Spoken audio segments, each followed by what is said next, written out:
Well, hello everybody, and welcome back to the Formula Farm podcast and our review for the German Grand Prix 2018 in Hockenheim. It was a bit of a classic race, this one. You've got to say. Classic race. That is the ever-long voice of Rage himself. How are you doing this week, my friend? Absolutely fabulous. Good. I'm glad. As always. As you always are. I think you say that every single week. Those exact words. Bit of a meme. Is it? Is that how memes work? Someone's got to start them. That's a meme now. It's got to be a meme now. So yeah, it was a pretty interesting race. I don't even know where to start with this one. There's so many talking points from the weekend in general, and then the race itself was incredible as well. So I guess we'll start as we always do with practice. Let's get through it. Well, some cars went quick, some quicker than others, some not at all, and some were on fire. And some went round in water. Can you imagine such a thing? I know. I mean, how they do it. It's crazy. Only some of them, though. Yeah, so a bit of rain in practice 3 was the only real talking point of the weekend. It dried up for qualifying. But as we will talk about, I'm sure, a little bit back for the race as well. In what was our first, I think it's our first rain in a race this year. I think. A rain in a race? Yeah, there's first been race in rain. There's been rain over the weekend in previous races. Rain in the race. That's a perfectly legitimate sentence. You said that the first time there was rain in the race. Race in the rain, sorry. Doesn't matter. There was some water. Literally, whichever way you put it round, that says the same thing. But great. Yeah, so that was... I don't remember anything happening from practice particularly. No. So let's move on to qualifying. What was that? What? What was that? I said no. No. Yeah. No. I don't think anything happened. Why are you questioning everything I'm saying? So start off like this, for goodness sake. Again, perfectly legitimate words. Okay. Perfectly legitimate words. That was the B-side to your last single hit, wasn't it? Just that over and over for 12 minutes. to a Genesis backing. Yes. Okay, on to qualifying then. Propping up the rear of the grid in Q3 was Stoffel Van Dorn. I think if there's any doubts that... The only thing that I think might save him next year is if Alonso leaves and they don't bring in an experienced driver. They leave Stoffel and bring in Norris alongside him. I think that's the only thing that can save him at this point. Because he's not getting closer to Alonso at all, is he? I mean, 0.8 of a second is a huge amount between teammates. The joke. I spoke to, or I was talking about this actually. You know, I think what is it? Let's just double check this 1 second. Okay. Yes, 8, Jamie, 8. 0.8 of a second. No, 8 points. I don't know how long I've been saying this. It's been for so long. I've been able to carry on and check and go, yes, still 8. It is still 8. It's still 8, Jamie, 8. He won't have a seat, will he, next year? He won't have a seat. It's got to go to Lando Nando's. But that's what I'm saying. The only thing that might save him is if Alonso, as we all presume, will leave. I can't see them. There's a lot of talk in bringing in Kimi. I can't see that happening because there's a lot of talk that Kimi's going to be at Ferrari next year. Yeah. Now, and I can kind of see why from the performances from the last few years, last few races. So I don't know who they would get in. I think he might just luck out and get one more crack at it. And then he's got a very talented rookie to go up against, and he has a chance. But yeah, not looking good. I mean, there's nothing I was going to talk about him on the race, so that's why I thought I'd go a little deep dive into Stoffel there, because it's an interesting talking point. As the what is it, something like 4 seats confirmed for next year at the moment. It's ridiculous the amount of drivers that are out of contract next year. So we could well see one of those huge swap around seasons. So we may as well get into the full swing of the silly season and start talking about it. But we can maybe talk about that a little bit later. Lance Stroll 19th, Hartley 18th, Gasly 17th, Ocon 16th. Only surprise there is Ocon in the Force India, not really showing the full pace of that car for a change.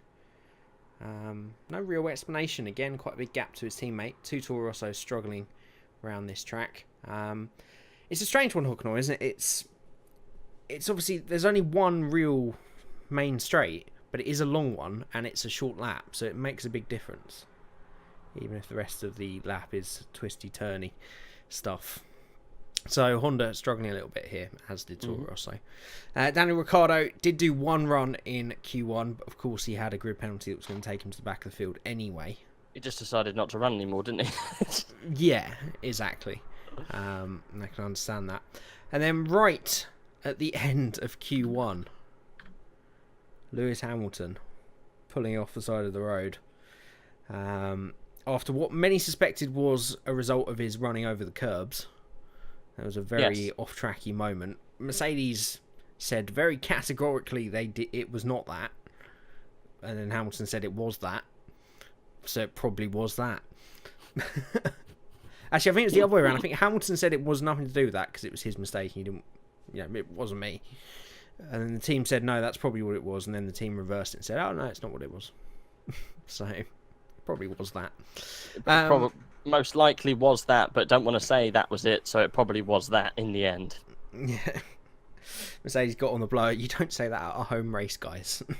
They're not going to buy our big luxury Mercedes if they think they're going to break going over a curb, because that's how the consumer market works, isn't it? I'm not going to buy my Mercedes because they broke down in Formula 1 this weekend. Anyway. And we were treated to more of this emotional roller coaster of Lewis Hamilton.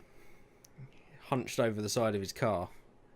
Crying his eyes. Well, he wasn't crying that. He was just disappointed, wasn't he? But Probably was crying. I thought he was having a little cry. He's just so emotional at the moment. Like, he takes pole, he cries. His car breaks down, he cries. As we're about to find out, something happens in the race, he cries. Loves a good cry, mate. He does. Very emotional at the moment. There's something going on there, I feel. All this season is getting to him. It is this type of fight is hotting up. So it could be that added pressure. So Hamilton and Ricciardo were technically through to Q2. Ricciardo didn't run in Q2. Hamilton obviously couldn't. So it left just 13 competing for 10 places. Ericsson managed to get through to Q2 on pace. It wasn't because of Hamilton and Ricciardo. They both got through and he got through as well. So much improved from Sauber this weekend if your man Marcus Ericsson can make it through to Q2. A main man Marcus, motherfucker. He is. He's the dude. Apparently so. He could have been 11th if he'd done his time from Q1. Looking at that. So a little bit of missed opportunity there. Sorokin is fast improving, and I think if one of those two drivers is going to keep their seat next year, I think it's looking more and more likely him. He's definitely improving, but that Williams is just dog shite. Got real problems with that. It's so that's bad. It really is. I mean, that's still quite an impressive performance, to be fair, from Sorokin to get himself up into 12th. The wily old fox could not drag his orange sandbag into the top 10 this week. He gave it his all. I think when you see Fernando Alonso match his time from Q1 and Q2, he was wringing every drop out of that car. Still wasn't able to get it through as their struggles continue. And then into Q3 then, Sergio Perez just about gets that Force India into the top 10 once again. No real great pace, no sort of second season flourish from Force India at the moment, is there? No, not really. They seem to be stalling a bit. So he, again, did well on a track that should suit them. He did well to get it into Q3. Charles Leclerc once again. This is his third consecutive Q3 appearance or something. Pretty stunning, really. As we've said time and time again. Two Renaults in 7th and 8th, and with a Red Bull and a Mercedes missing, it meant that Haas were able to claim 5th and 6th. I mean, they continue to impress, don't they? Renault are doing the job you would expect of them, slowly trying to get closer and closer to that top 3 teams. But Haas are just seem to be getting better all the time as well. Well, they got good engine in the back. Yep, they got good suspension. Yeah, isn't literally everything apart from the aero is taken directly from Ferrari? From last year's car, as far as I understand it. Obviously, the engine's this year's spec, but everything else on the car, I think, apart from like the brakes and the aero, is Ferrari. Yeah, but I mean, it doesn't strike me as a bad model for new teams coming in. If we saw another couple of teams bolt on the end that were taking most of their parts from Red Bull and Mercedes, I think that would really be quite something to see them right up there as well, because they're not far off. And it's, their stunning charge continues. Pierre Magnussen once again edging out Roman Grosjean. I mean, it's been a few races Grosjean's got the better of him, so he returns to the front, and it's difficult to say, isn't it? Magnussen and Grosjean, two of those drivers that not too many people think that highly of. They keep doing this job, so how would a Hulkenberg or a Leclerc or someone do in that Haas? How much quicker would they be? Or do we think they've actually raised their game, those two Haas drivers this year? I don't know. I don't think they can go any. That's about it, isn't it? That, you know, they're the best of a race, aren't they? Yeah, I guess so. I just wonder, you put a real star driver in that car, and you see that we'll then see how far off they are, those top 3 teams. I reckon there's another, not discrediting Grosjean and Magnussen, but you put a Vettel or a Hamilton in that car, there's another 3 or 4 attempts at least. Do you think put Nando in a Haas and see what happens? Yeah, that would be interesting with his American tyres. What are Haas still racing over in America? I know they're definitely NASCAR. I'm not sure about Indy. I don't think they do Indy. Oh, that's Haas machine. I don't want CNC machines. Christ. That's where they made their money. That's what I know. That's what they do. That's not what I'm searching for. They must make some pretty good ones if that's one of the top things that comes up when you search Haas. Still. Indy, I don't think they do IndyCar. Newman Haas Racing left it in 2012. Okay, I was thinking that could be a tie-in potentially, but I think we're going to see Alonso on his way. Right into the top 4 as it was this weekend. Verstappen a little bit way off. Kimi Räikkönen very close to Bottas, only a 10th behind. Bottas pulled it out on the second flying lap to go a bit quicker than Vettel, but then Vettel just found 3 or 4 attempts in that final sector. It was one of his mega laps in front of his home crowd. It was very impressive. And Ferrari seems to have taken a step again. It just seems to change every weekend. I think from Haas's and Sauber's good performances here as well, would confirm that it's probably the engine that's made another step forward, and they've just unlocked a little bit more of it. For another pole for Sebastian Vettel, and maximising his chances of extending his lead in the championship as we went into the race. Okay. Let's get into the race, shall we? You got anything? Who's your star of qualifying? Star of qualifying.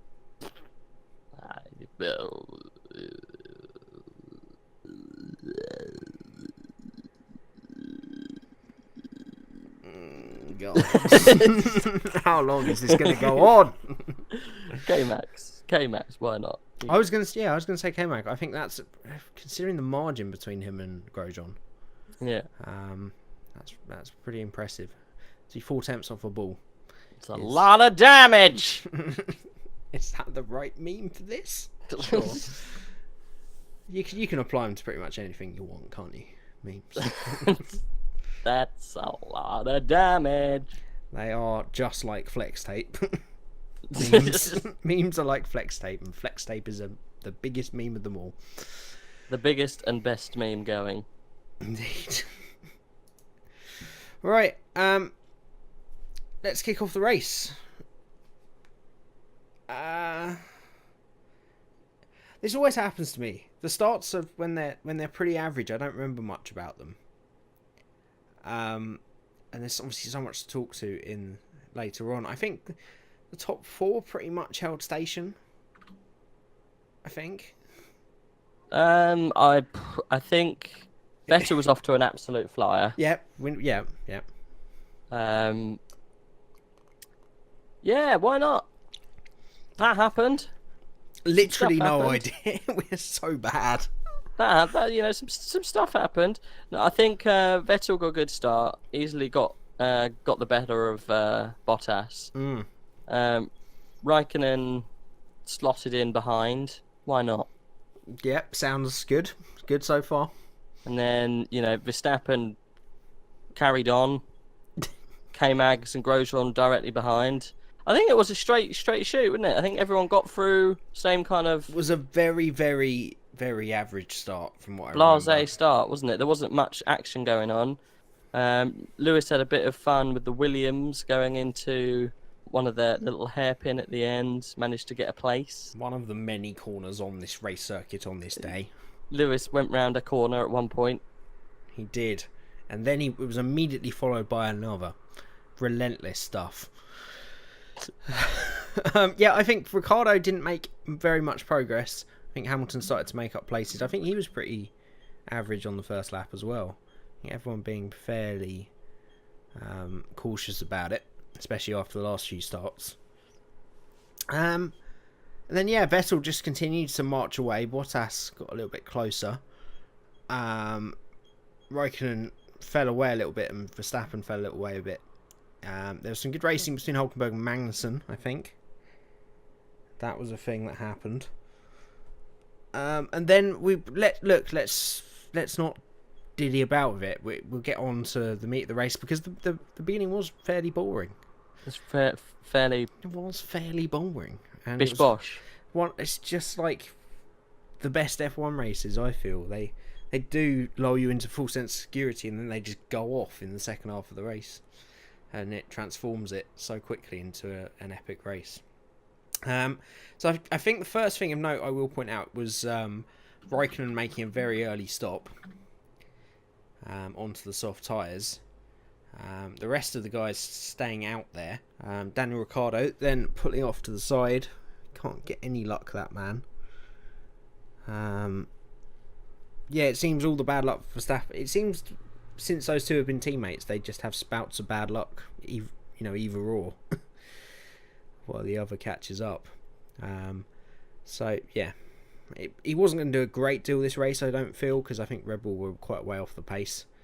But yeah, still never nice to see, is it?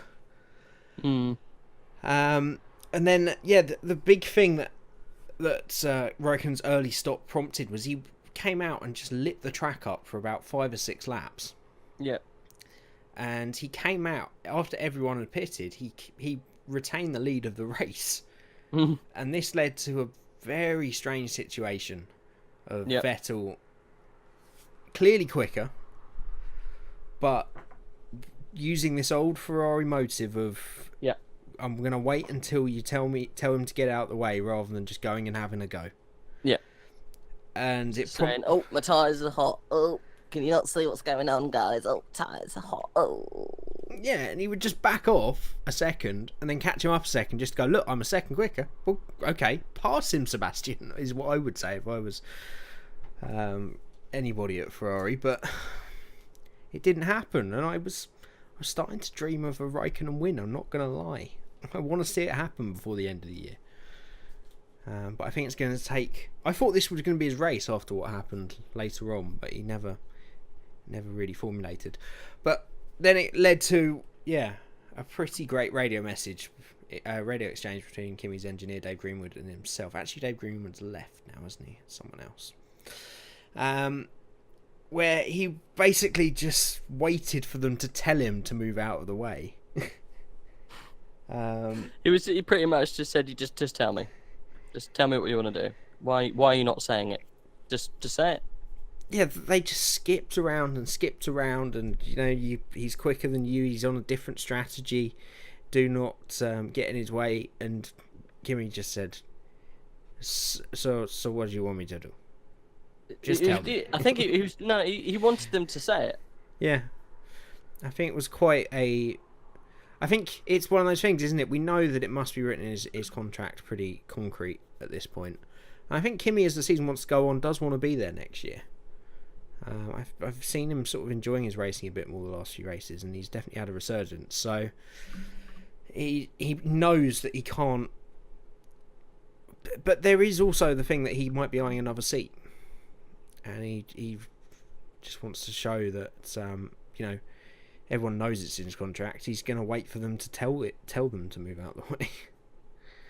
But yeah, it was very strange, and eventually Sebastian did pass. Do you see how close Kimi got after he passed him? No. So he let him pass, and then he just literally stayed like a couple of inches from his rear wing for the next couple of corners, and almost went around the outside of him again. Just like, it was pretty punchy from Kimi. If you're watching, just one of those slight moments. I was on Peasant Vision, so was I. Wasn't able to see it, unfortunately. Okay.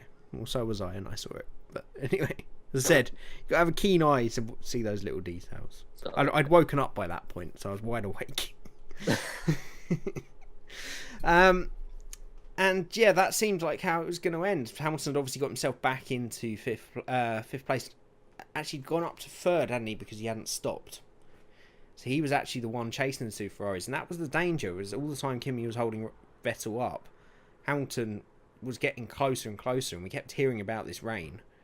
And obviously the ideal situation for Lewis was for the rain to come before he'd stopped, and then he would have been a couple of seconds off the lead. So the few spots down at turn 6, was it? Is it turn 6? So that was the main thing, wasn't it? After all of this pit stop malarkey, there's a couple of spots of rain.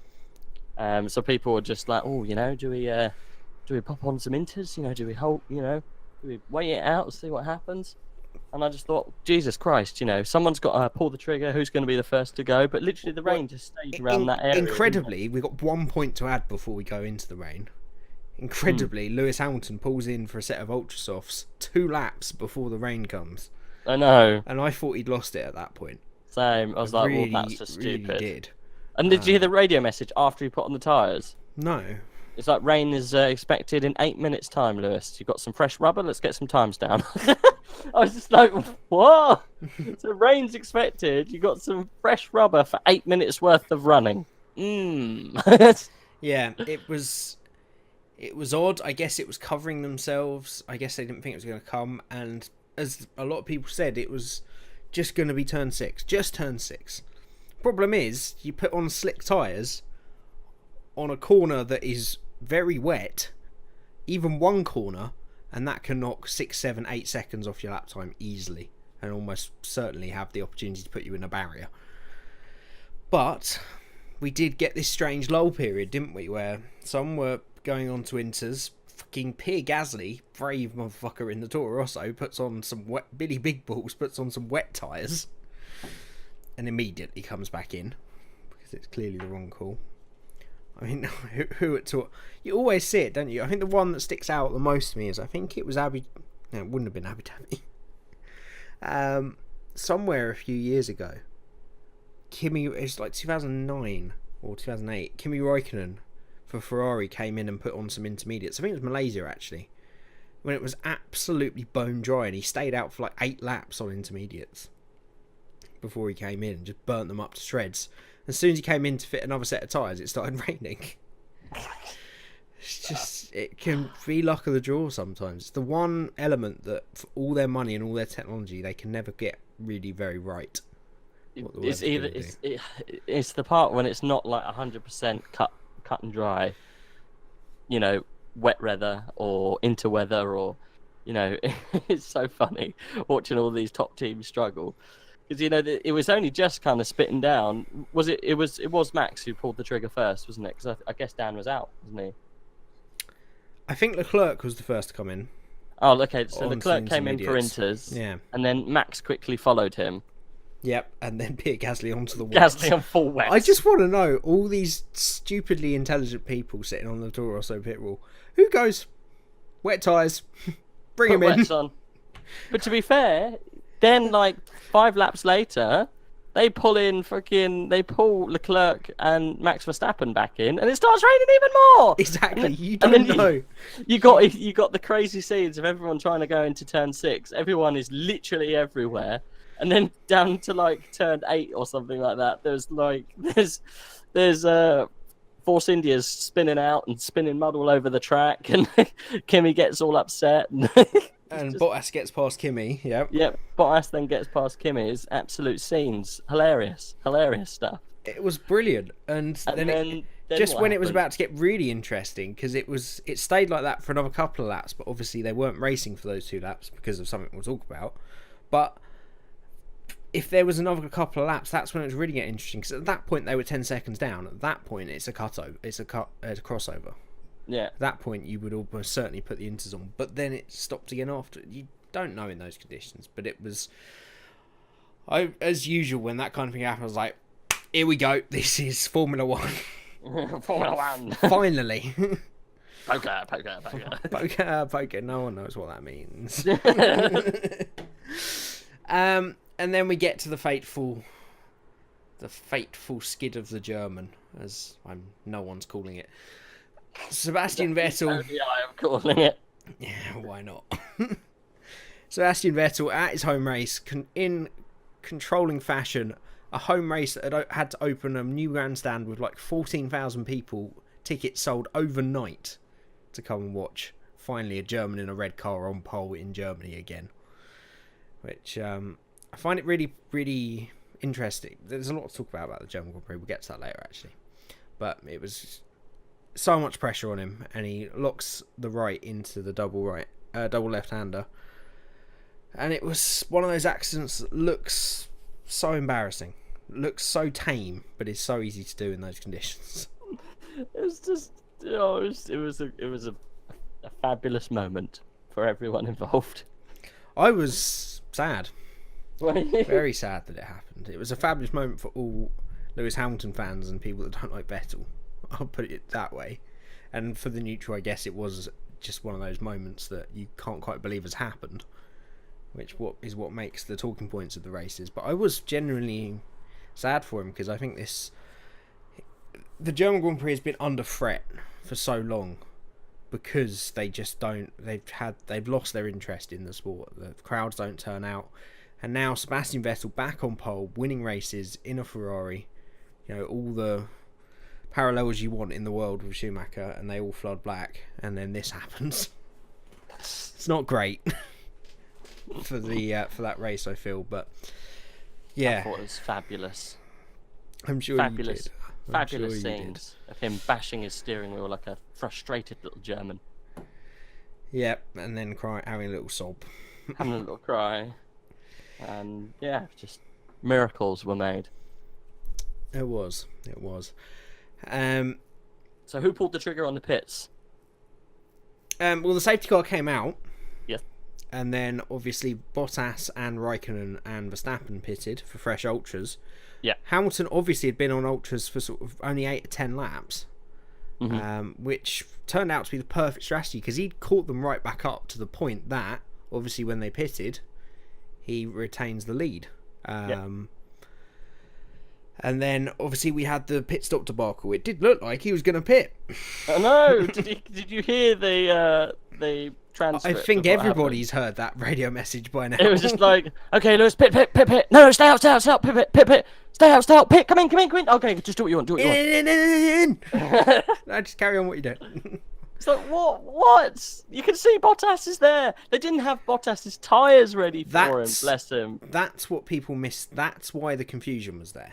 Yeah. Because normal circumstances, you would bring him in, put on a fresh set of ultras, give him the best shot to the end of the race.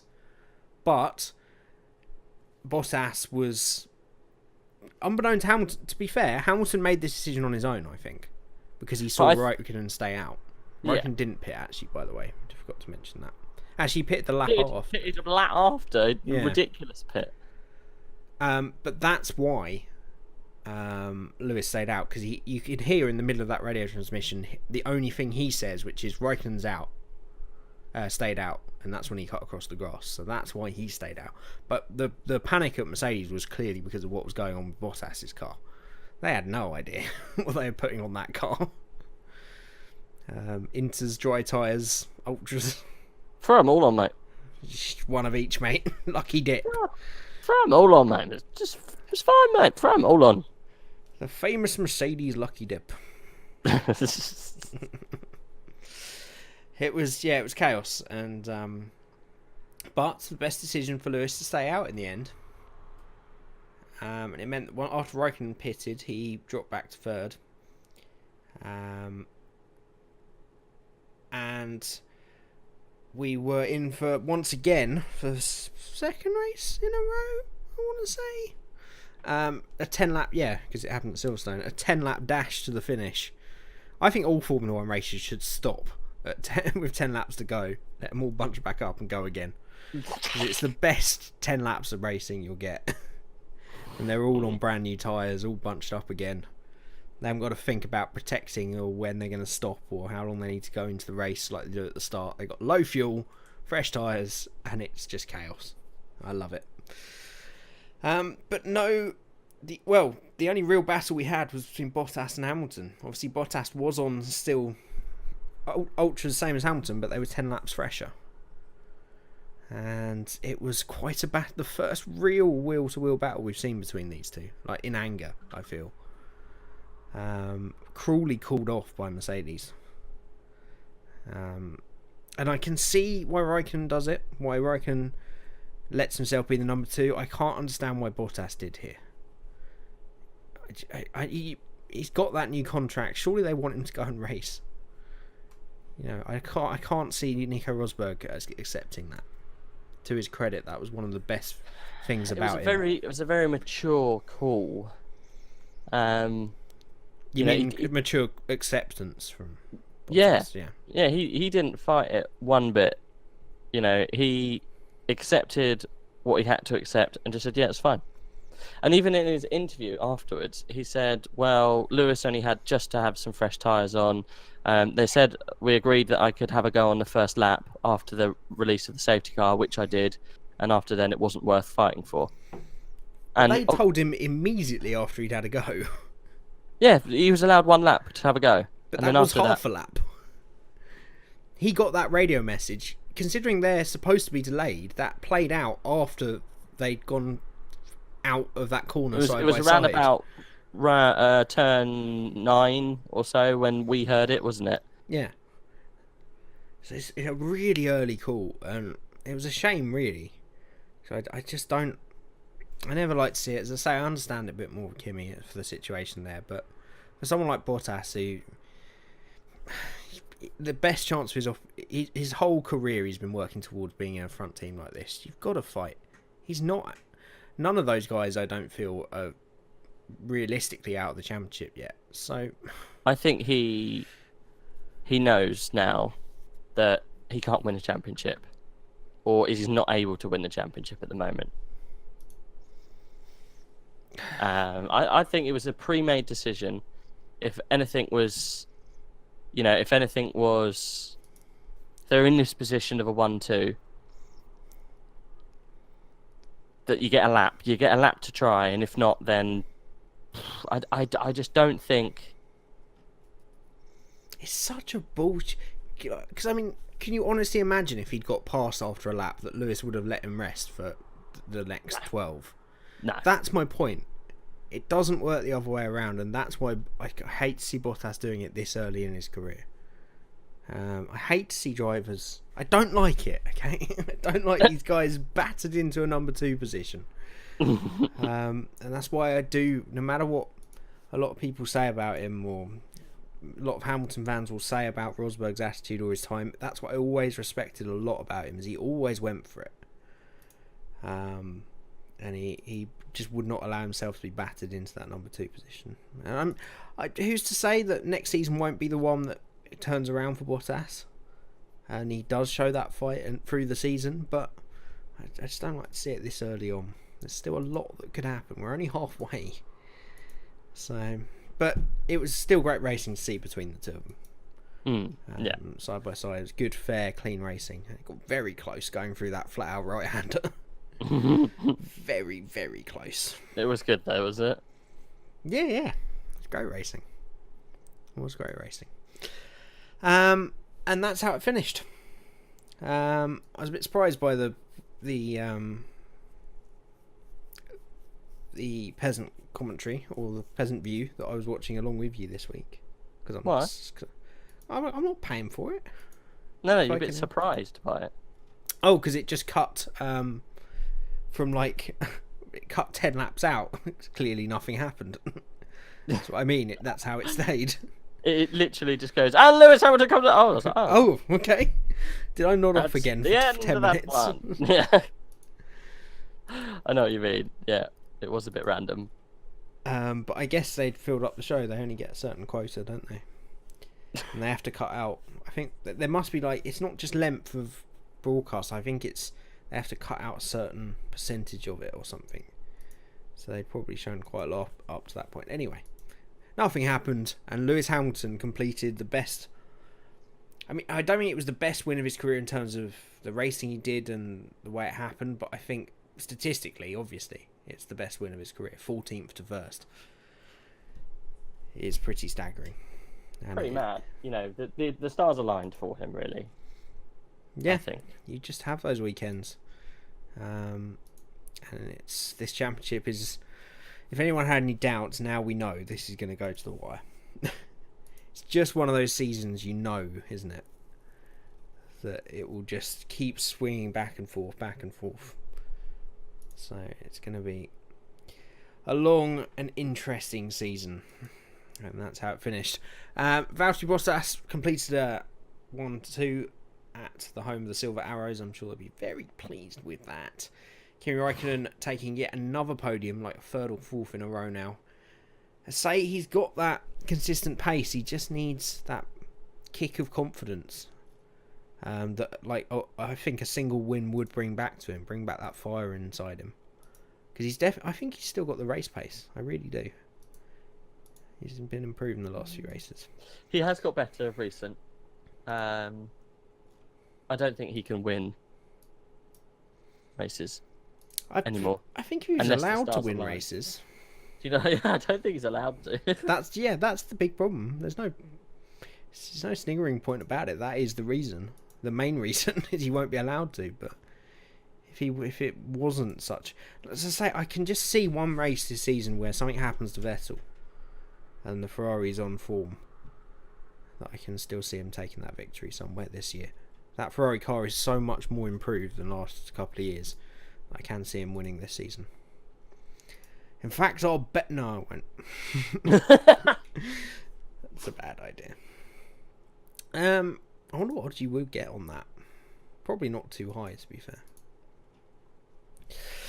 Right. Let's just go through the rest of the grid, and then we can talk about the sort of talking points around the race and anything else we want to talk about before we move on to the next section. So Nico Hülkenberg getting the better of the Haas drivers in 5th. We had a couple more retirements actually thinking about it. Just point out Alonso and Stroll. Unfortunate for Alonso. He was actually on some points, but I don't think he really gives a shit at this point, does he? No. Verstappen best was did take 4th actually. We won't take that away from him. A good drive, just not really the pace in that Red Bull car this weekend. Grosjean in 6th. What happened to Magnussen? I can't remember. Something must have happened to him. He fell off, mate. Cool. Sergio Perez in 7th. Ocon, another stellar recovery actually from 15th on the grid to 8th. The best Swede on the grid, Marcus Ericsson, came home in ninth place for a couple more points. Brendan Hartley getting up his 2nd points finishing position of the year in 10th.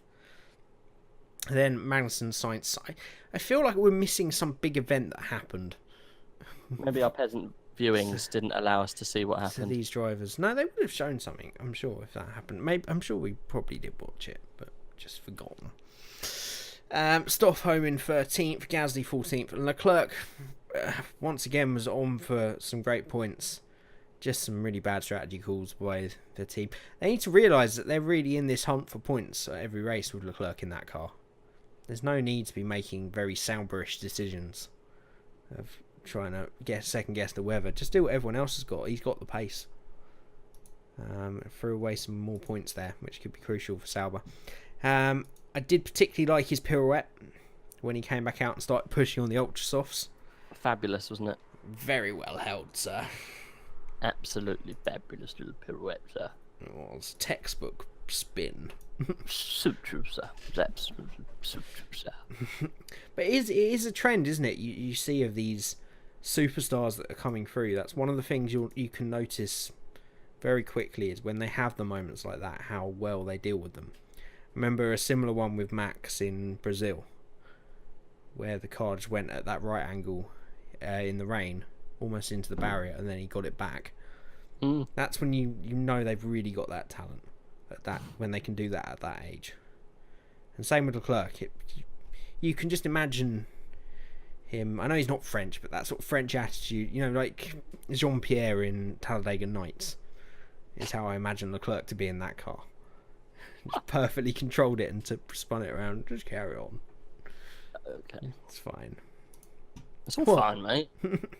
Spin the car at 100 miles an hour. It's all fine. It's all fine. Just carry on. It's all fine, mate. It's all fine. Race suit isn't completely white. Oh, yes, it is. Shit. It's all fine. It's not all fine. No cameras. Okay. First talking point I want to take from the weekend before we move on is the pressure of this title fight. We've seen it with Hamilton over the last few races. You know how much each of these events mean to him. The poles, the retiring in qualifying, the win, just breaks down. I think there is an element of Lewis doing that because it's Lewis, and an element of the real emotional toll this title fight is starting to take on him. And I think we saw the first from Vettel. I really do think that was a pressure mistake. Because it's not one we never really see him make. All those years in Red Bull, we made him see it once, I guess, in Canada, that mistake. But it's so uncharacteristic, and I think there's a huge amount of pressure on the pair of them for this title. And I think it could be one of those that we remember as, well, we've been asking for it for so long, haven't we? Hamilton versus Vettel properly. The old Hamo versus Vettel debacle.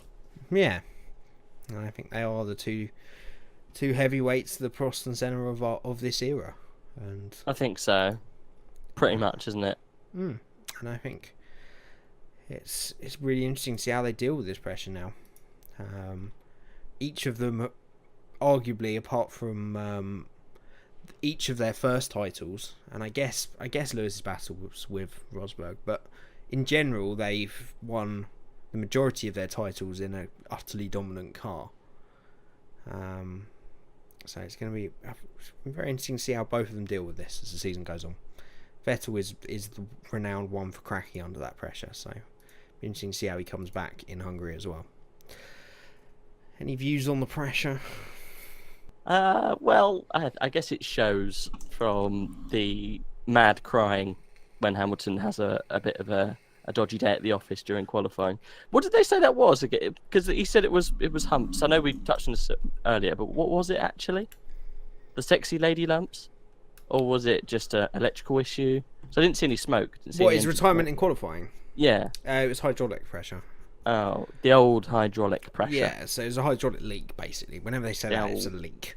It's the old hydraulic pressure. Oh, the pressure in the hydraulics. Well, how did it disappear? Oh, it's just the pressure disappeared. You mean it leaked out? The pressure leaked as pressure does. No, it just ran away. Just disappeared.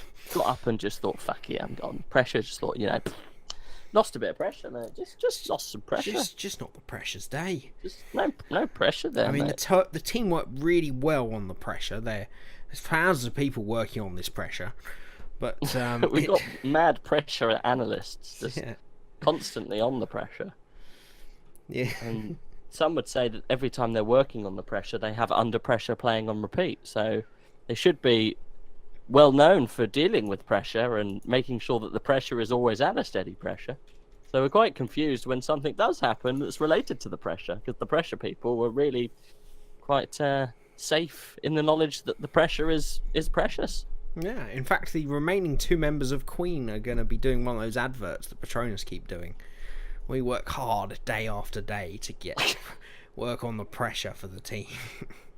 When the pressure does drop, then you've got to reevaluate your life, especially if you're in that pressure really team. Exciting working on the pressure and bringing those couple of Can you imagine millitemps to the car so that we can bring the pressure to you on the road.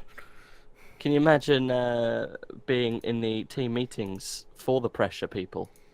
Right, we gotta make sure that the pressure is definitely under pressure, and you're not under pressure whilst trying to keep the pressure to a proper PSI. Otherwise, we might get some pressure issues later on down the road. Pressure. How's your children? One would pressure say if that you one called pressure would 1 and one pressure 2 have won the one.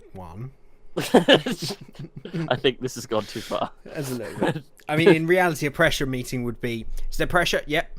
Cool. Let's go. You either have it or you don't, I guess. But yeah, it was. I feel the series of events. There was a shot of Hamilton going over the curbs, bouncing around the back of the car, went very wide, and then Hamilton said in the interview that he didn't think it was related to that. Then the team said, yes, it probably was that, and then the next time they were interviewed, they said definitely wasn't that. Well, I just think they didn't know. Yeah, I think it's just that angle questioning, isn't it? Because they want to try and pin it on Hamilton.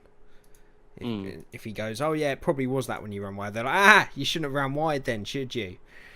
Kind of. You could have said, well, the pressure people had my back, so I thought it wouldn't be an issue. Yeah, quick pressure stop. Pressure test. Yeah, I've had a few of those actually. They've died down the last few years, but we did have a few of those in the early 10s. What do we call these? This decade. What, the noughties? No, this decade. Oh, the teens. Are they the teens? Okay. I've no idea. It makes sense. I There guess. there is a name, like, because it was the 90s, the noughties, and I think it's the 10s. That's a shit name. Noughties, no, 90s, noughties, 10s, teens. I don't know. Because 00 through to 2010, that's a decade, so that must be called. Is that the noughties? Apparently, I questioned this one. Apparently, it's called the tensies. That's what I mean. So what was the noughties? The noughties was, according to this article, the decade from hell. No one's saying that. The naughty 90s, the 2000s, the whatever you just said. What did you just say? Noughties. Noughties. Yeah, that's what most people call those, aren't they? That's from 2000 to 2010. Yeah. Yeah. So these are the tens. The teenies, or the tens. Yeah, I question the validity of this tennies. This Tennos. article, because they've laid down suggestions for the next two. What are the next two? The 20s are apparently going to be called the twatties. To be fair, I'd have no argument, but I don't think it will catch on. You can't call it the 20s though, can you? The 20, well, no, because the Roaring Twenties were a thing. So I guess it's far enough away that no one was alive. I don't know. It'll be the 2020s, won't it? And the 2010s. The 20s. I mean, it's always been the 20s, the 30s, the 40s when it's in the most recent decade. So I wasn't around for the last one, so I wouldn't know. No, exactly. So that's why we call it the 20s. I fear we may have gone off pressure. Yeah, but you see, this goes through it. Because it says traditionally the names of the decades are, and then it goes from the 90s. Apparently the 1890s were called the gay 90s. Apparently.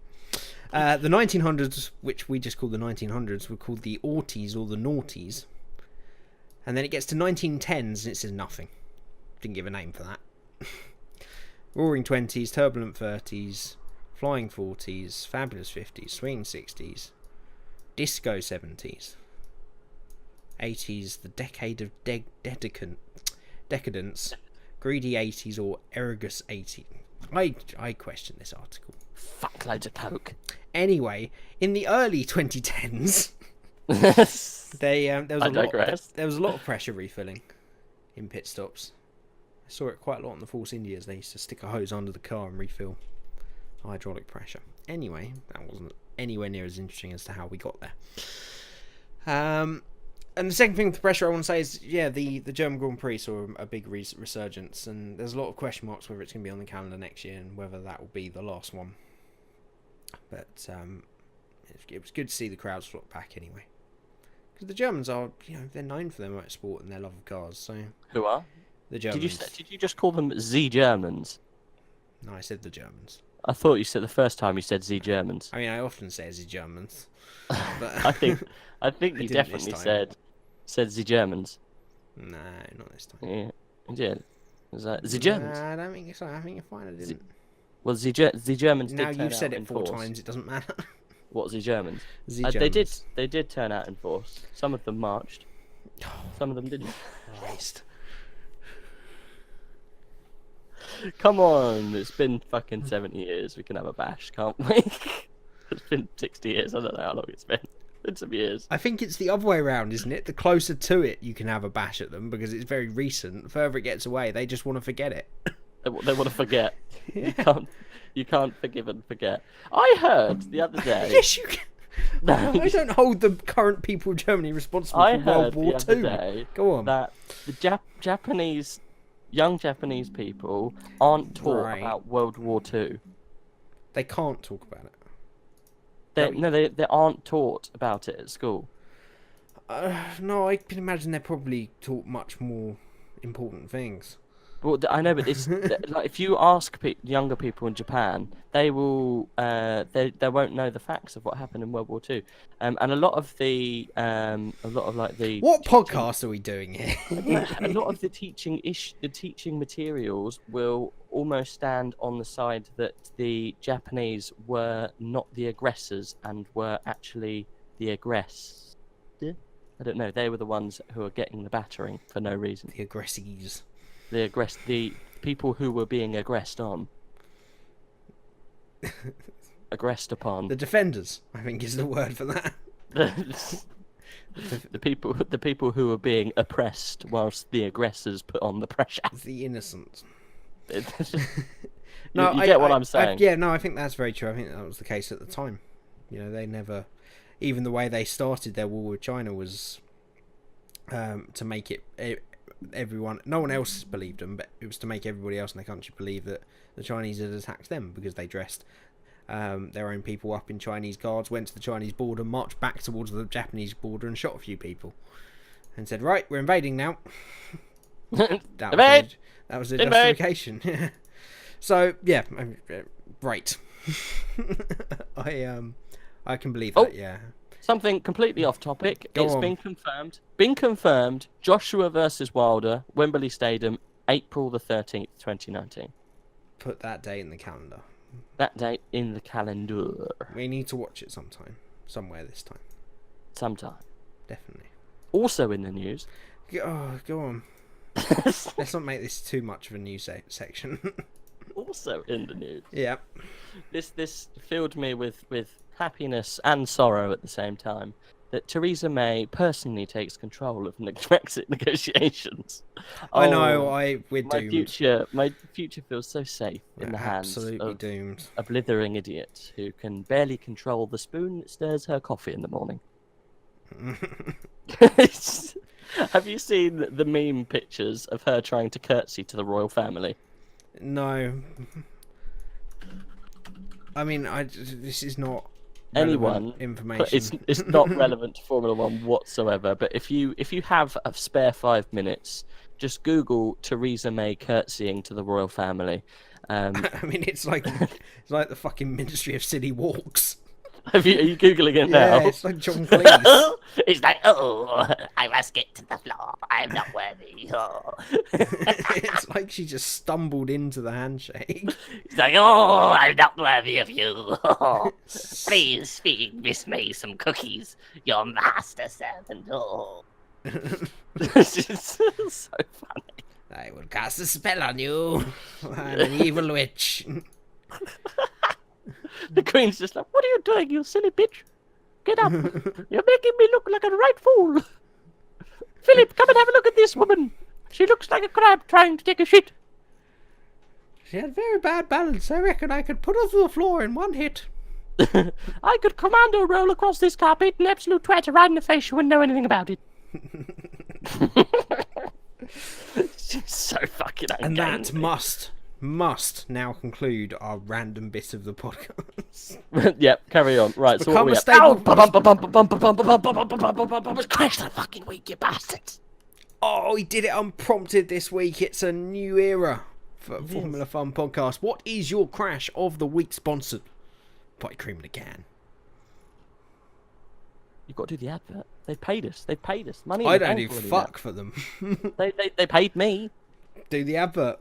They paid me, but they didn't actually put money in the bank. All I got was a box full of Ritz biscuits, just hastily slapped together with some brown tape.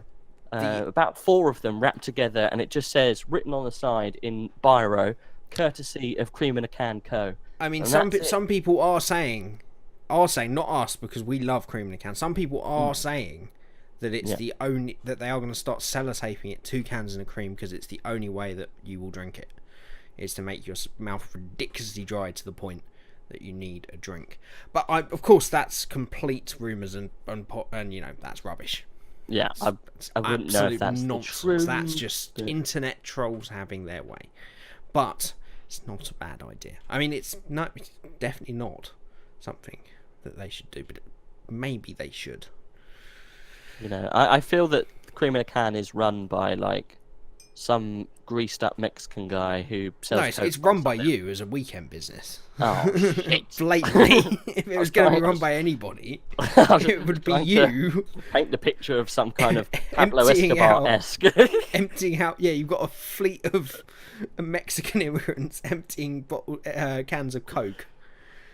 And then Sanding repackaging down the them cans, with cream. repackaged them with cream that was just found off knockoff goats that I stole from a farmer. Yeah, but the thing is, cream is actually quite expensive. So what you've done is you put about a drop of cream in each can, and the rest is just water.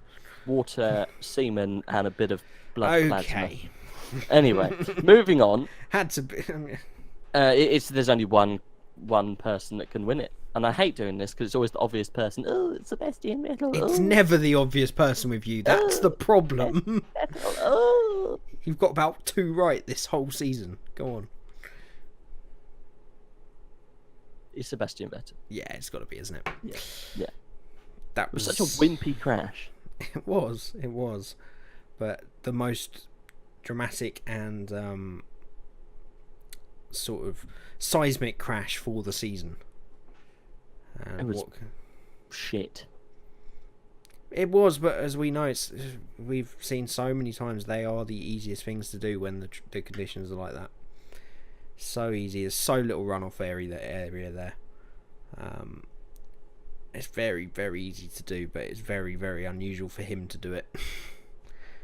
But yeah, It was great. for once loved I it. agree with your crash of the week. Well, there you go. Fabulous.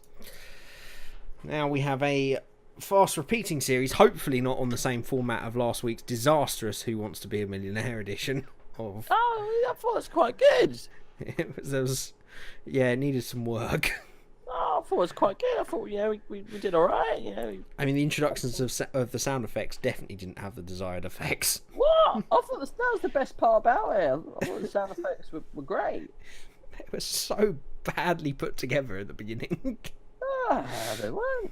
I think that's what give it a little ring to it. It made it that little bit better. A little whiff of shit. Well, a little whiff of crap. A little an air of need to do better.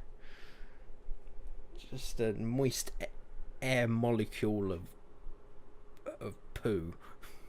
I thought Okay. I thought it was very good. I enjoyed it. I always enjoy these sections, but So we're going to start the next section of Beat Jamie. oh god, it is it again. Okay. Beat Cool. Jamie, mother. Jamie. See, the biggest problem is it keeps cutting out.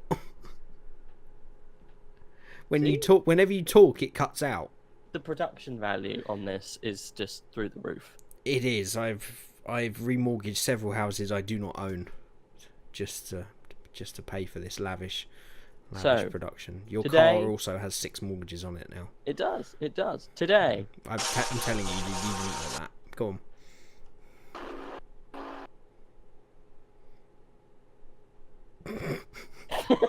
You've got to listen to this back to realise how bad it is, okay? I thought that was really good. But it cuts out constantly. No, it doesn't. That's the problem. It starts the noise and then it cuts out to nothing. Okay. That's the wrong answer. Right, we'll use it when it's a wrong answer.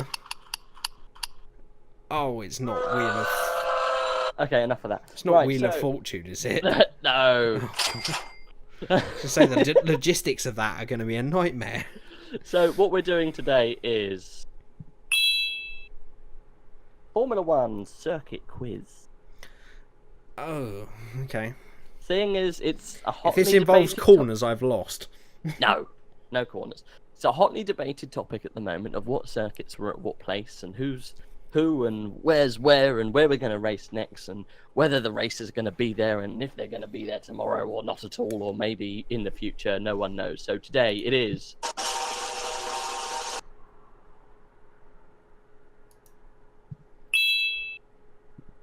circuits.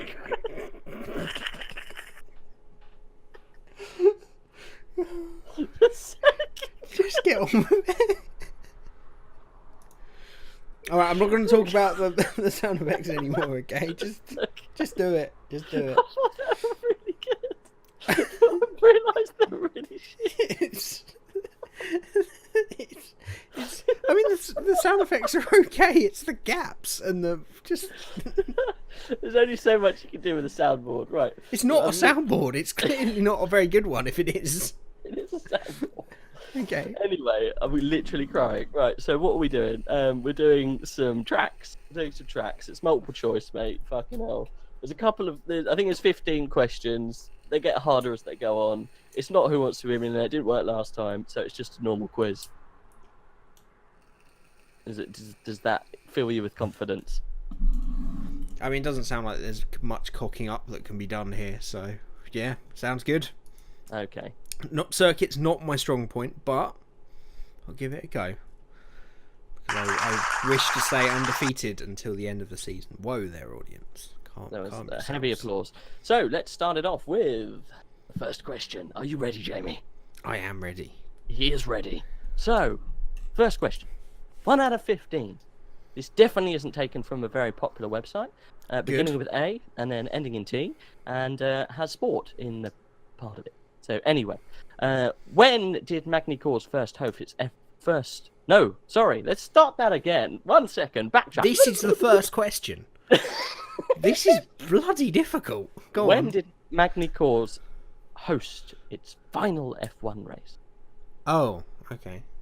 2003, 2005, 2008, or 2011? 2008. Oh, yeah. The wrong button. Was it? That sounded like correct to me. There we go. What was the other noise? I don't know. I clicked the wrong one. Someone buzzing in. Boom, boom. I don't know. I Someone honestly downstairs. What's thought it? The pizza's ready. Yeah. I honestly thought that question was going to be name the date of the first Magny Cours Grand Prix. I was like, Oh fuck. well out of my comfort zone. Right, that's all right. So that's 1 down. Correct. 1 down.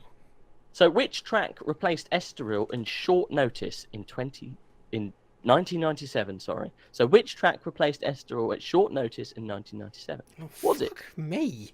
Was it? I've got to up my game, mate. You know.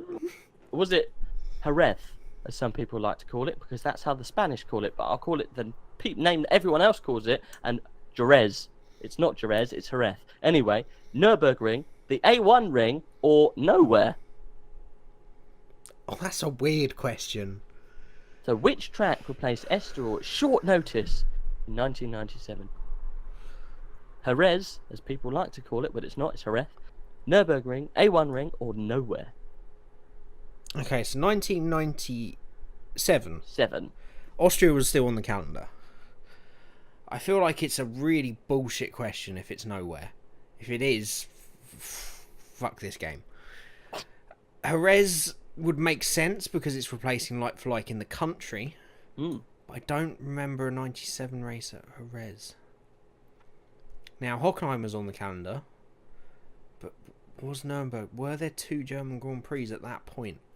Because I know Nürburgring sort of changed about in terms of doing the European Grand Prix. But the European Grand Prix that year was at the Nürburgring, because that's where Damon Hill almost won that race in the Arrows in 97. So was that the replacement? Or was it already on the calendar? I'm going to go Nürburgring because I know... yeah. I'm going to go Nürburgring.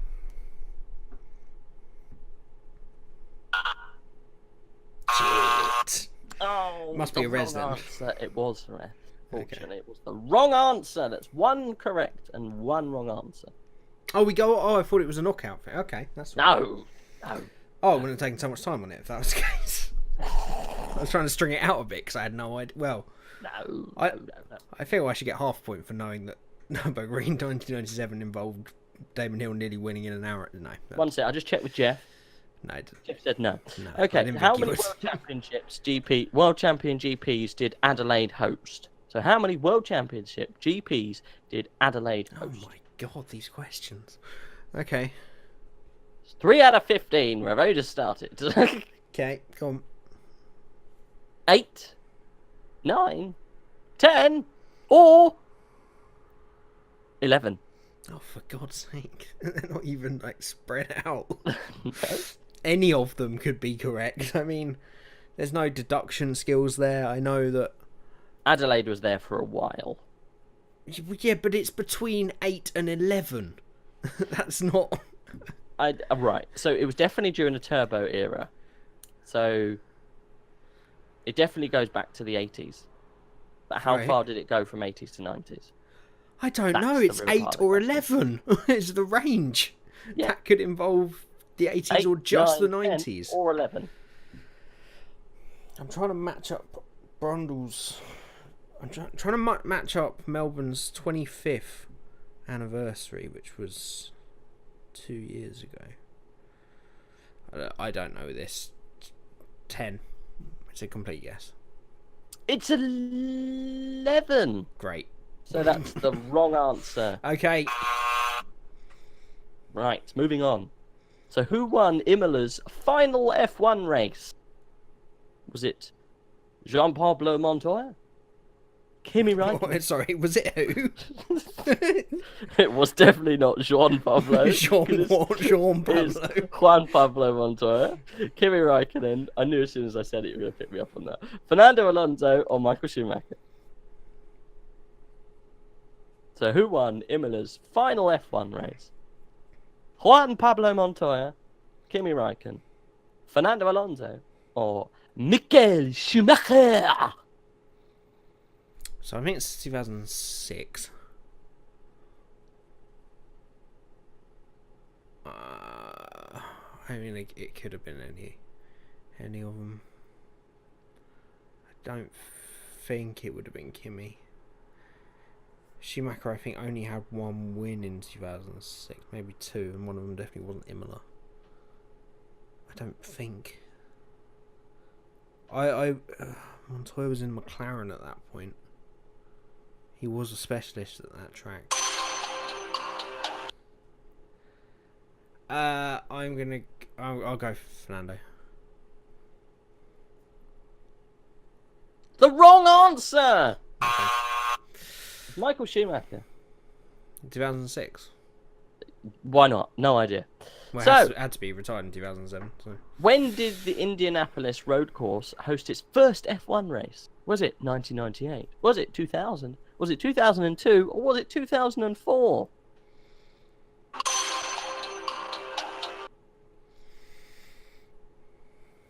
So when did the Indianapolis road course host its first F1 race? 1998, 2000, 2002, or 2004? 2002.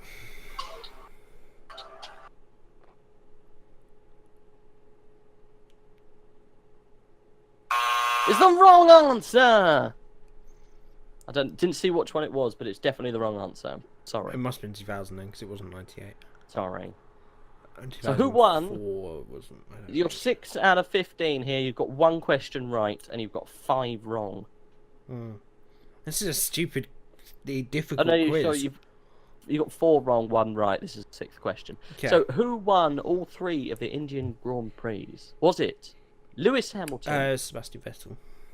Wow. Didn't even have to be the rest of them. It was correct answer, Mr. Sebastian. Well done. He's clawing it back now. So, who won the epic 1979 French Grand Prix at Dijon? Was it Gilles Villeneuve? Was it René Alan Jones or Jean-Pierre Jabouille? Can I hear them again? You were cutting out because of the music. Can you not do that to ask the Sorry. question? Okay, it's fine. So it was Gilles Villeneuve, René Arnoux, Alan Jones, or Jean-Pierre Jabouille.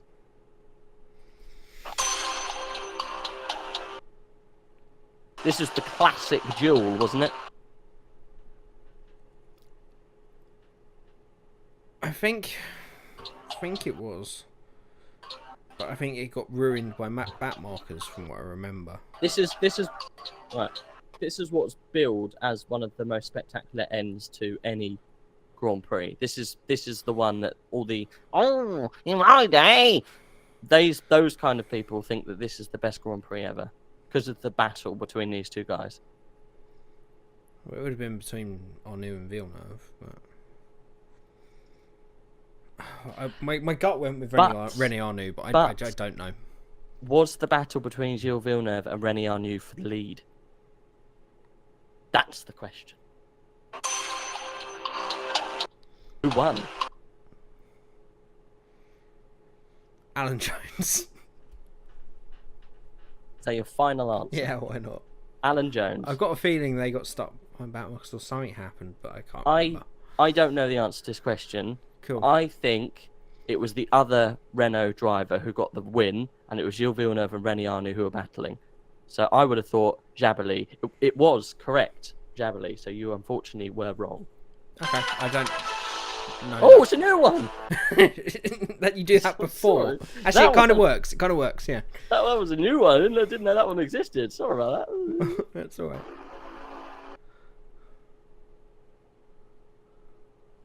Apparently aliens are attacking. So when did Donington host its only World What? Championship F1 race? So when did Donington host its only World Championship F1 race? 1993. 1993. Quick to answer there. It's the correct answer. It is. It is. The standout correct answer. Jamie, I hate to say it, but you're 1, 2, 3, 4, 5 questions down, 3 questions up. So it's all to play for if you want to keep the crown. I may have beaten Jamie this time round. Yeah, this is where you go. Old, So old knowledge and track knowledge is where I really struggle. This one is also a right arse. So, when did Sepang host its first F1 race? Was it 1997, 1999, 2001, or 2003? 2001, I think.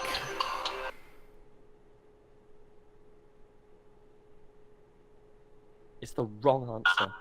Okay. So 99 sorry. then. It would have must I have been. didn't see the correct answer. I was too busy on the soundboard. Perfect. Really helps people at home that are playing along, doesn't it?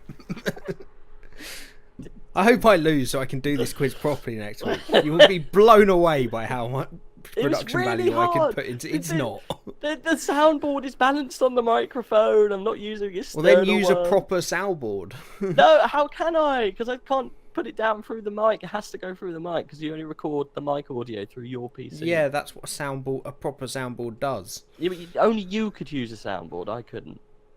Why? Your mic comes through Discord. Therefore, any soundboard you use through your microphone output will come through Discord. Yeah, but I haven't got one connected into my microphone output. You download a soundboard. Oh, There's I don't. It's too hundreds of technical them. for me. Oh, Too God. technical for me. Okay. Go on. Oh, wrong button. Sorry. Fuck me. How many F1 races did the... Now, I don't know how to say this Oh, course. good. This is a good start. It's called Tiada Circuit host in the 1990s. It's spelled T-I, or it might be T-L, not sure, and then A-I-D-A. I've never heard of it. Great. Go on. What's the answers? One sec, I'm just Googling it. Tiada Circuit. Can you give me country of origin? I'm going to guess Japan. That's what I'm trying to find out for you! I'm assuming it's Japan. Yes. It's the Thai Circuit Aida. So it's Japan. Okay. Well, I'm going to go It's the- 1. Okayama International Circuit. Anyway, I'm going to go 1. it's in the land of the rising sun. None... Oh, 1 second. I'm going to go 1, whether it's an answer or not. So it's none, 1. So the correct answer was... You cut out. It was none 1. The wrong answer! Okay, don't answer my The question answers then. were none, 1, 2, or 3. And the Okay. correct answer was 2. So, sorry Okay, about that. cool. This one is also looks like an absolute shit question. So what circuit has twice hosted the Luxembourg GP? So which circuit has twice hosted the Luxembourg GP? So first I think it's San first Marino. Go on. is What are the answers? Nürburgring, Yeah. Spa, Zandvoort, or Zolder. Oh. Spa's in... Zandvoort's Holland. What? Zolder, Zanderberg, Spa, and what was the fourth? Zolder, Zandvoort. It was Nürburgring, Spa, Zandvoort, and Zolder. So Nürburgring, Spa, Zandvoort, Zolder. Fuck, that music's annoying. So yeah, Nürburgring, Spa, Zandvoort, Zolder. Where Stop is Googling. Luxembourg? Luxembourg is a completely landlocked country right next to, in between Germany. I want to say Holland, Belgium-ish. It's right in the middle of that kind of bit. I'm gonna go Zolder. You're gonna go with Zolder. Final answer. I think that's in Holland. I think both the Z's are in Holland. It's the wrong answer, Jamie. Is it Unfortunately. Zandvoort? No, it wasn't. It was Nürburgring for some ungodly reason. Perfect. Great. The most German, the most patriotic one out of, apart from Spa. What a Alright. ridiculous set of questions. Go on. Who won back-to-back South African GPs in 1985 and 1992? Just the whole. How are they back to back? That's what I mean. The whole layout of that question is ridiculous. I guess there mustn't have been a South Who would have guessed that this came from Autosport, Jamie? I'm gonna say Nigel Mansell, but go on. Oh, this is quick off the mark. Ayrton Senna was there. Nigel Mansell, Nelson Piquet, or Alain Prost. Oh, was it Prost? Prost was there and alive at that time. They were all there alive at that time, and there. No, Alain Prost might be in his sabbatical that time. 92, he was in a Ferrari. 93 was his sabbatical, and no, He was in a Williams at one point. which was 93. 92 was his sabbatical. Good boy, thank you. Yeah, 93. Yeah, 93 was Williams. 92 was his sabbatical. 91 was Ferrari. I'm gonna go with my first answer. I think it was Nicolas Nige. Yeah. It's the correct answer with Nigel Mansell. Something with South Africa and Nigel Mansell went off in my head there. I don't know where I knew that from. You got 4 questions right out of 13 so far. So Okay, impossible to win. Good job. I have actually beaten you. However, Yeah. we will carry on. How many times did Le Mans Bugatti Circuit host a Formula 1 GP? Was it never, once, twice, or 3 times? An official Formula 1 Grand Prix. Yes. I don't think it I'm going to say never. I don't think it has. It was once. Oh. Wrong answer. It was once. What year? Don't know. I think it was back in the day. Fuck me, the level of insight that people are learning off this is next level. When did Zandvoort host its final? Why is F1 Zandvoort again? race? When did Zandvoort host its final F1 race? I don't fucking know. 1985, 1989, 1991, or 1995? Fuck's sake. 1988. It's not on there. What did you say? It was 89. 1985, 89, 91, or 89. 95. The wrong answer. Good. What was the correct one? I'm not sure. Oh, for God's sake. How can you not have the right answers for this? I didn't see it. It comes up really quickly and then disappears. It goes through it. You can't click through it. It just goes ding, wrong answer, and then carries on. Great. So, in which country did the six-wheeled Tyrrell P34 win a Grand Prix? Was it France, Italy, Austria, or Sweden?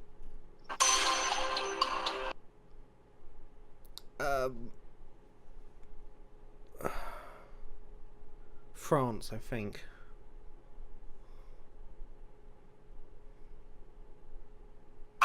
Fucking hell, mate. It was our favourite place ever. It was Sweden. Oh, was it? Fan-fucking-tastic. I must have missed one of your questions because you got 5 right out of 15. I'm proud of 5. Okay? Are you? I'm proud of those 5 because those 5 weren't guesses. Those 5 were I knew them. I don't think you would have got a single one on that unless it was a guess. I haven't played I didn't play it. I just saw it and I thought that looks pretty cool. So I thought I didn't know it was that rubbish. No vetting at all. There was no vetting whatsoever. I had a brief skim through it and it looked like all right. I didn't really look at the questions or answers. Like there were no questions about nudity or it was from a vast knowledge there from Autosport. I mean, test your knowledge on ex-Formula 1 circuits. Yeah, I mean that's one of those that they're laughing to themselves when they're writing to it, aren't they? No one's going to know it. No, there will be people that know all those. Just like I know other areas of Formula 1 knowledge encyclopedically. That's just one of those that So that's a turning point in the podcast, mate. I've finally beaten you. You have. Next week, 2 weeks' time, you get to try and beat me. Oh, it's going to be so... No, it's not. We're going to ramp it up, same with you. We're going to give you the opportunity to beat the same number, I think. Okay. So we'll start relatively easy. Well, I'll make one myself, and then we'll go for the fucking Autosport quizzes when I can't stand losing anymore. It'll probably be week 2, but... No. Okay, no, congratulations. You have finally dethroned me. And next week it will be Beat Rage. Yes. For the first time. Okay. Right, any big news coming out of the F1 world?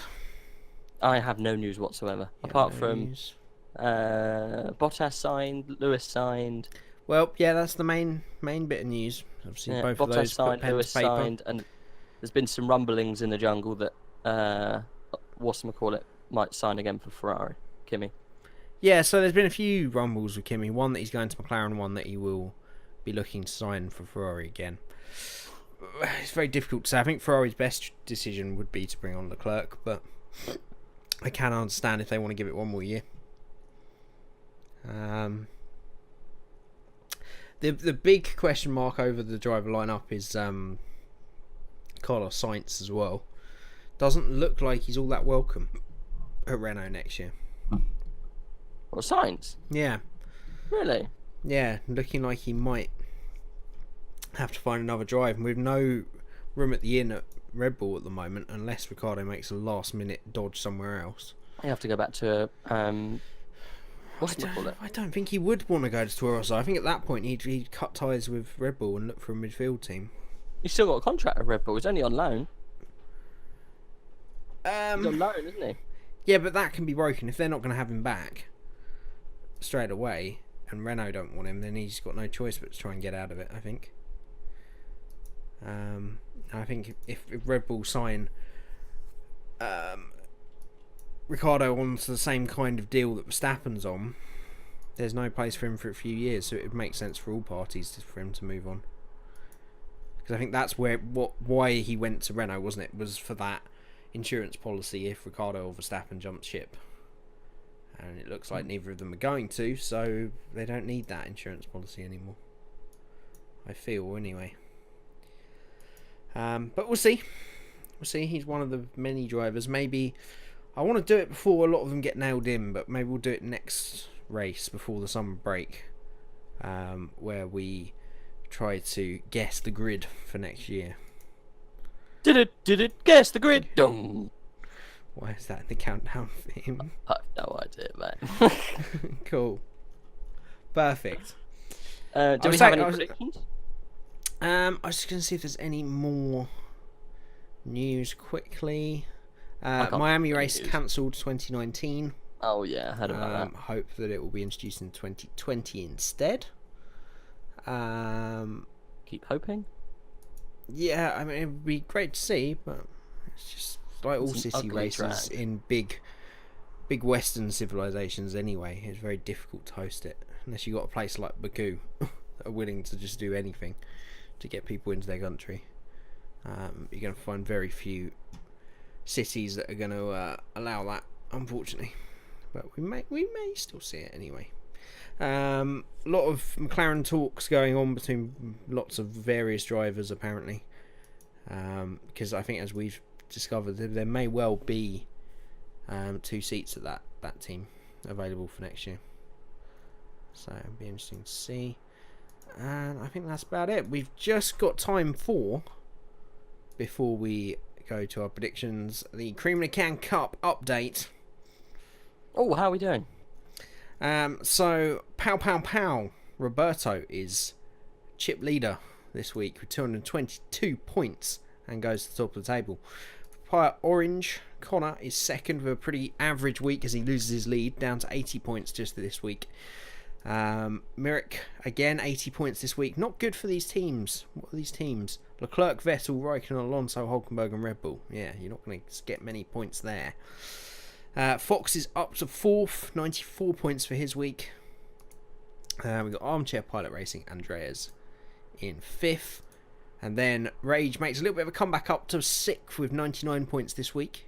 He had a pretty good one, mostly because of Lewis Hamilton and Kimi Raikkonen. You, like a lot of people, lost points on Leclerc, no points for Alonso, and only 2 for Magnussen. And then I have dropped down to 11th now. Not the best week, I'll admit. Just 42 points this week. Fucking awful. How can you get 42 points? 27 for Hulkenberg, 4 for Magnussen, 0 for Vettel, minus 13 for Ricciardo, minus 1 for Sainz, and 25 for Red Bull. Not great. And the group that I've left behind, Sawyer and TKM, to be fair, only got 41 points each, but they're still quite a way ahead of me if I'd stuck to my guns. But still mid-table. I'm happy with that in my own team. And you've got a bit of work to do to get back up that table. The early leader. I don't think I'm going to get back. I think that's it. What am I going to do? I mean, you've gone from 1st to 6th in like 2 races.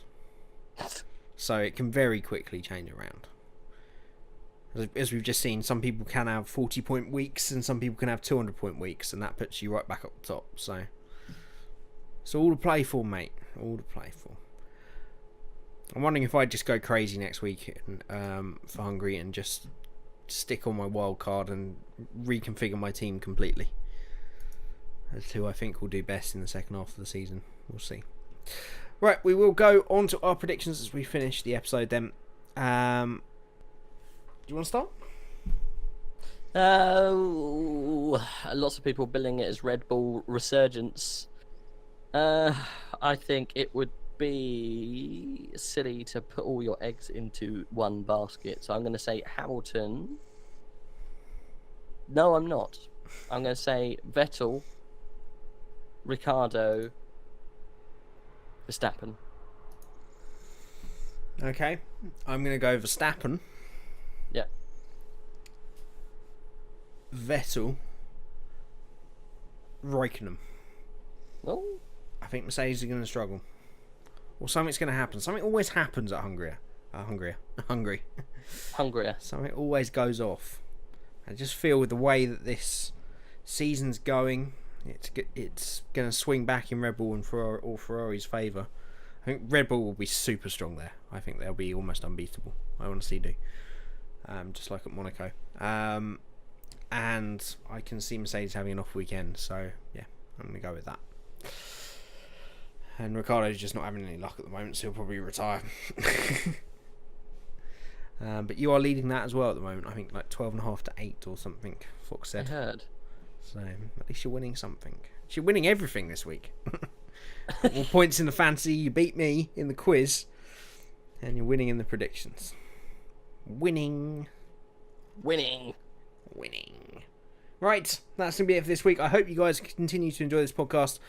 I'm going to make no extended promises about content on the channel. It's just at some point it's going to kick back in my desire to do it, and we will start getting stuff underway. The channel's not dead. This podcast proves that. Just keeps ticking along. I will add, it's very hot at the moment, and a lot of the content I want to do is sim based, and I can't even bring myself to get on a sim at the moment. But Motorsport Manager, very warm indeed. And yeah, just been enjoying some of the sun as well. But yeah, I owe it to you guys to get the channel back up running, because your support has always been incredible. So yeah, I'll try and get some Motorsport Manager up soon, and we'll work on some new content soon. But I hope you guys continue to enjoy the podcast and keep the comments coming on the podcast itself, and I will try and get back to them much better than I have been previously. Any closing thoughts, Reg? Perfect. We shall see you guys for Hungary. Is it 2 weeks or 1? 2. Right. Possibly 1. In a week. Could be 2. I mean, you know what you guys tune in for. It's might be a week, possibly 2. Could even be 3. Definitely not 3, because there's a month break always in August. Yeah. It is next week. It is. 1 week. It's next week. Week. Next week. 1 week. See you in a week. See you in a week, people. See you in a week. See week. See week. Week. One week. Then there's 4 weeks. No week. We'll see you in a week. Then in 4 weeks after the week that we'll. Bye. Get the pressure people on it. They're on it. There is none.